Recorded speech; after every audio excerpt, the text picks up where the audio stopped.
Hello everyone, this is Ram from Statech Academy. आज हम आपको भूगोल अध्याय 4 कृषि इसके आपको प्रश्न उत्तर कराएंगे। तो स्टार्ट करते हैं प्रश्न एक से। प्रश्न एक है, निम्नलिखित प्रश्नों के उत्तर दीजिए और इसके भाग हैं कुछ। पहला भाग है इसका, कृषि क्या है।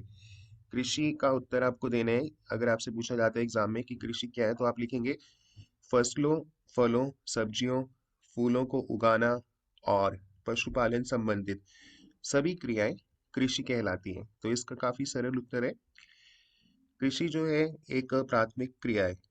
इसका अर्थ है कि भारत जो है वो एक कृषि प्रधान देश है। अधिकतर जनसंख्या जो है वो गांव में रहती है। और गांव में क्या होता है, सबसे पहला काम उनका कृषि करना ही है। तो उनकी अ, रोजमर्रा की जिंदगी, अपने जीवन यापन करने के लिए उन्हें कृषि करनी पड़ती है, यानी कि अ, फसलों, फलों, सब्जियों को, फूलों को उगाना और पशुपालन संबंधित सभी क्रियाएं करते हैं, ताकि उनका जीवन जो है वो अच्छे से बीत सके। और इसीलिए कृषि को हम कहते हैं, कृषि जो है एक प्राथमिक क्रिया है।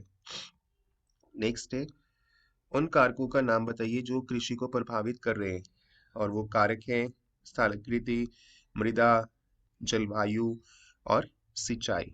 तो ये आपको लिखने हैं कारक जो कृषि को प्रभावित करते हैं।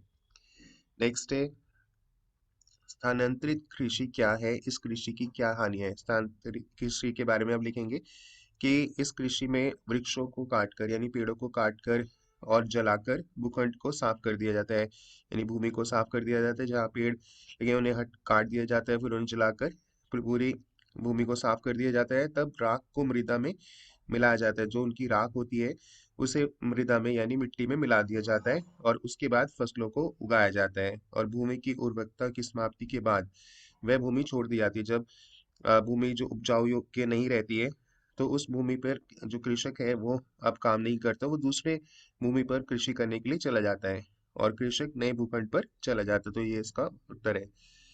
और इसको आप ये भी कह सकते हैं, इसे कर्तन व दहन कृषि भी कहा जाता है। कर्तन यानी वृक्षों को काट कर, दहन और वृक्षों को जलाकर, जैसे हमने भी पढ़ा, भूखंड को साफ कर दिया जाता है, इसलिए इसे कर्तन व दहन कृषि भी कहा जाता है। नेक्स्ट प्रश्न है, इस कृषि की क्या हानियां हैं। इस कृषि की हानि से मृदा अपरदन होता है और वनों का ह्रास होता है, पर्यावरण प्रभावित होता है। अब आप वृक्षों को काटेंगे, जलाएंगे और पोल्यूशन होगा। मृदा, एक भूमि कृषक जो है जब उपजाऊ योग्य नहीं रहेगी, तो मृदा अपरदन, तो इसके कई हानियां हैं। नेक्स्ट है, रोपण कृषि क्या है। रोपण कृषि वाणिज्य कृषि का ही एक प्रकार है। इसमें अ, लेबर और काफी पैसा लगता है। इसको बड़े पैमाने पर श्रम और पूंजी की इसमें आवश्यकता होती है। और इसमें नई नई टेक्नोलॉजी, यानी इसमें कई वैज्ञानिक विधियों का भी उपयोग किया जाता है। अ, इसके अंदर उपयोग करने के बाद नई नई टेक्नोलॉजी सब आ गई है।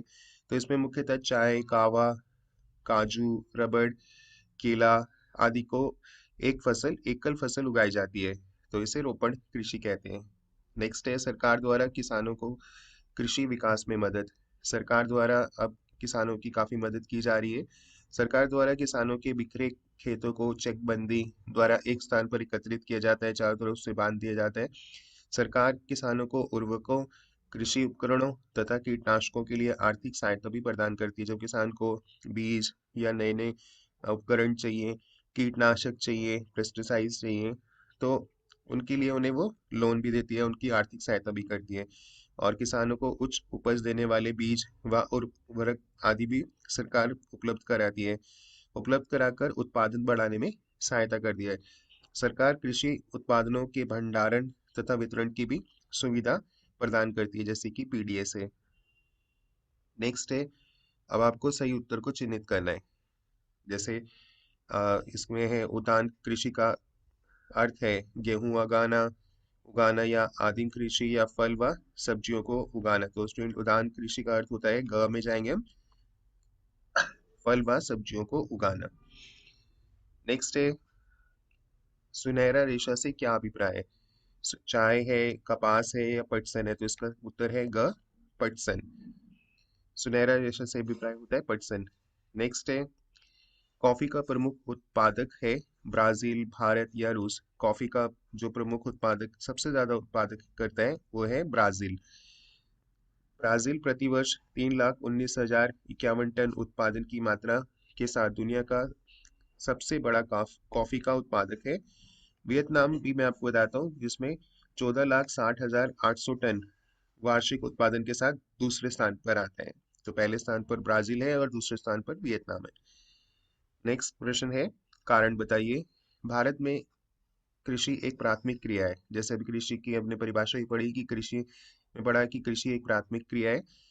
अब इसके बारे में आपको, और अगर ज्यादा नंबर का आएगा तो आपको इस तरह से लिखना है, प्राथमिक क्रियाओं के अंतर्गत उन सभी क्रियाओं को शामिल किया जाता है जिनका संबंध प्राकृतिक संसाधनों के उत्पादन और निष्कर्षण से होता है।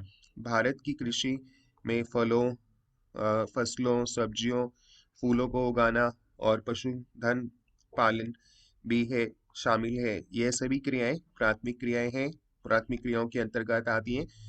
इसीलिए कृषि को एक प्राथमिक क्रिया कहा जाता है। और भारत जो है वो एक कृषि प्रधान देश है, और गांव में लोगों का सबसे पहला काम अपना जीवन यापन करने के लिए कृषि ही है। और अपना जीवन अच्छे से यापन करने के लिए वो फलों, सब्जियों, फसलों, फूलों को उगाना और पशुपालन करना उनका प्राथमिक कार्य है। तो इसलिए कृषि एक प्राथमिक क्रिया है। तो इस तरह से लिखेंगे तो आपको अच्छे नंबर मिलेंगे। नेक्स्ट है विभिन्न फसलें।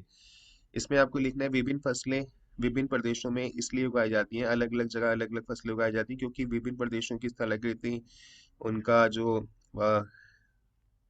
स्थलाकृति है, यानी उनकी जो मैप जिसे हम कहते हैं, उनका मृदा, उनकी मिट्टी, उसकी जलवायु यानी उनका वातावरण सभी अलग होता है।